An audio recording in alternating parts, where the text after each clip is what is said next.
You've come to the right place. American Warrior Radio, right here on the Talk to Me station, AM 1300 WMEL, sponsored by AVET Project. You know, this program is all about supporting our troops. So all you patriotic Americans out there, I encourage you and urge you to grab a pencil and paper, because there's going to be some real good information coming at you. Let's get comfortable. Let's kick the tires and light the fires, as I always say. My name is Garen Cohn. I'm an Air Force veteran and a retired legal advocate for veterans, and I'm also the founder of AVET Project. But as you all know, I don't fly through these airwaves alone. Good morning. I'm Glenn McGuffey, manager of your Brevard County Veteran Service Team, and we've got, as usual, a very exciting show for you. This is welcome to 2012, by the way. And Happy New Year, everybody. Happy New Year, and don't pay any attention to the Mayan calendar. We're going to have a great year this year. It's going to be a fabulous year. And we got a couple special guests with us today, and I think, Garen, when you wanted to talk a little bit about that and go from there. You know what, folks? We're always efforting to bring you interesting guest interviews, and we've got a couple gentlemen with us today. One's a Vietnam vet. One is a man who's dedicated his life to providing therapy and treatment modalities to veterans that suffer from post-traumatic stress disorder, depression, and things like that. And we'll get to those guys in a moment. But Glenn, we are dedicating this program to the Vietnam experience. And I figured, let's set the table, let's set the mood for this, and give a listen to 10 years after. Just kind of get your mind back there about 40 years or so. And we'll come back in just a moment on American Warrior Radio. Yeah, let's do it.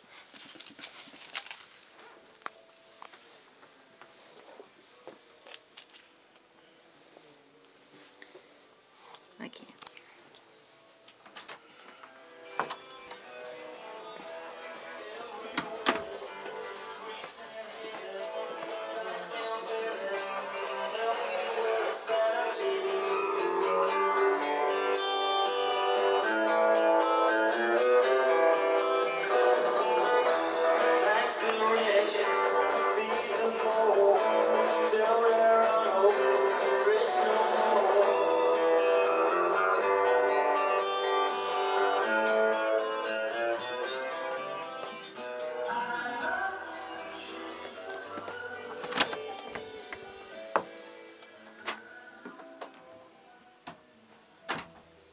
And you know what, folks? You do know what to do, because you're listening to American Warrior Radio right here on AM 1300 WMEL.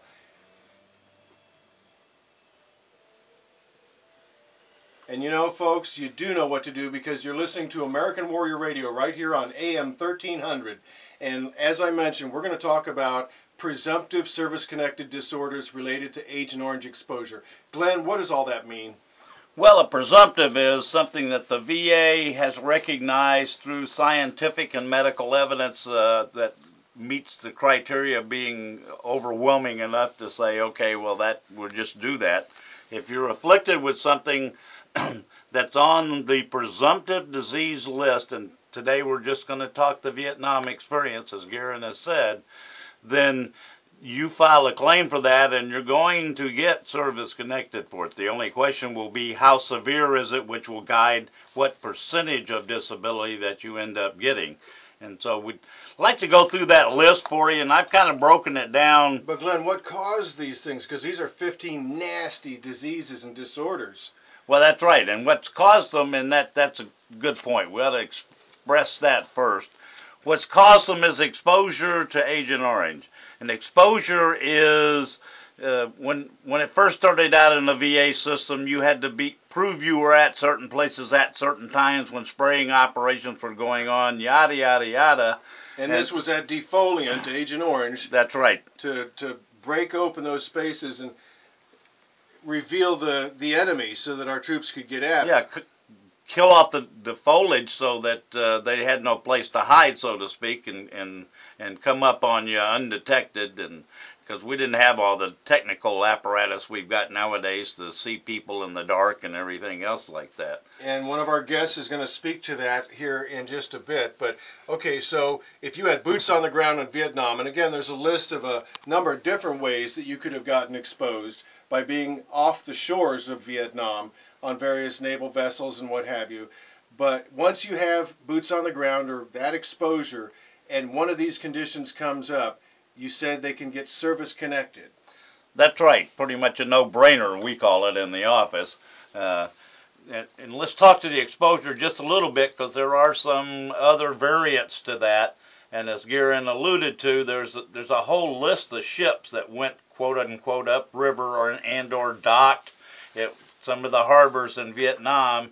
And if you docked at one of those harbors in Vietnam, well, actually, if you were just on that ship at the right time, then they will presume that you were also exposed to herbicides. There are certain types of jobs for people assigned all the Thailand bases that they will presume were exposed to herbicides, and there's a limited group of people who were at the demilitarized zone at a certain time in Korea who will be presumed to have been exposed to the herbicides, commonly called in the street language as Agent Orange. So we'll stick with that moniker as Agent Orange. It works for me. Now, this list, I know there are a couple of them that basically you had to have been evaluated as having this disorder within a year of exposure. Yeah, and let's break that down a little bit if we could. I've kind of grouped these as to the small to no chance of getting service connected for it because of the criteria, on up to the new ones. So, and if I can break in for just a second, Glenn's talking about service connection.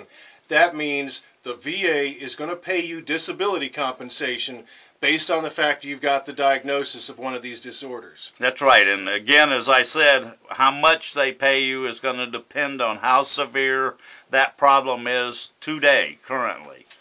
Okay, so let's start off. The first one is acute and subacute peripheral neuropathy. People get confused with this because nowadays they may have diabetes mellitus type 2, and that causes peripheral neuropathy. This is not the same kind of scenario because it's a nervous condition. It's the same condition that peripheral neuropathy is today, caused by diabetes type 2, but it must have occurred and been diagnosed as 10% or more disabling within a year of exposure to the herbicides, have resolved, i.e.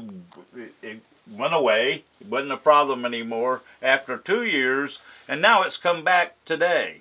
Well, let me tell you, that's not happening, folks. That's just not on. No, I haven't run now 22 years, and I haven't run across anybody that met the criteria to get service connected for peripheral neuropathy under that criteria. But can I throw this in there now? Diabetes is on the list. Absolutely. So, if a guy or gal gets diagnosed with diabetes secondary to Agent Orange, correct, since it's a presumptive, and they've developed neuropathy after that, that can be secondarily service-connected. Absolutely. Good Very point. Good. Yeah. Anything caused by an existing service-connected disability, if you present medical evidence that makes that cause and effect connection, then that can be service-connected also as if service-connected. Okay, so those acute and subacute peripheral neuropathies, what's next?